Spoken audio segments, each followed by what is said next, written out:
পানি ঝোল দাও। ভাজাটি খাও না, ঢেঁড়স ভাজা পটল ভাজা দিয়ে খাও না। পানি ঝোল দাও।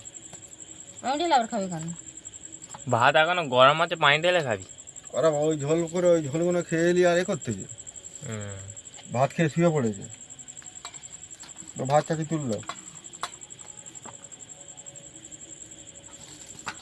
ভাত খেয়ে শুয়ে পড়েছে, তরকারি ফরকারি খেয়ে এলি। পটল ভাজা, ঢেঁড়স ভাজা। ঢেঁড়স এখনো আছে নাকি? ঢেঁড়স পটল প্রত্যেক দিন এরকম ভাজি করবি?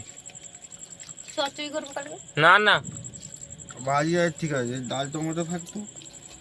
যখন থাকে না তখন পাবি না, যখন থাকবে এখন গুদম হয়ে পড়ে থাকবে। তরকারি কি খারাপ যে ডাল টমেটো থাকতো? ডালটা থাকলে এই যা ভাজি হয়েছে, ডিম সেদ্ধ, বয়েল, ডিম বয়েল করে নিতে পারে। আমার এক মুঠো তুলে নে, ব্যাস।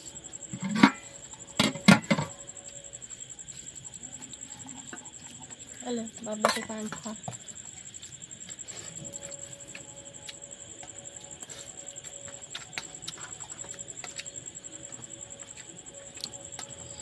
হ্যাঁ, সেটা ভাত হয় না।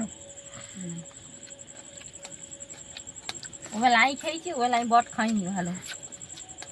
ওবেলা আমিও তো একটুখানি খেলাম। এবেলা ঢেঁড়স দিয়ে আর পটল ভাজা দিয়ে ভাত খেয়েছি।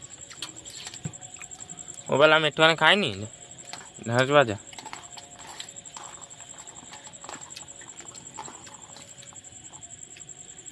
ভালো হয়েছে না? জুলো মাছ, জুলো ভাত খেয়ে নিয়েছে? সবাই ভাত খেয়েছে ওরা। সবার ভাত খাওয়া হয়ে গেছে। রান্না ভালো হয়েছে। কি মগডাটা আমি তো দুটো মা খাচ্ছে, তার পরে সামনে না খেয়েছে, এক্ষুনি বেলা না খেয়েছে।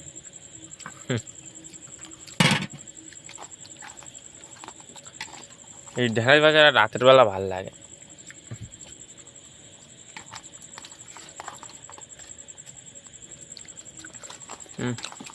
খাই শাক।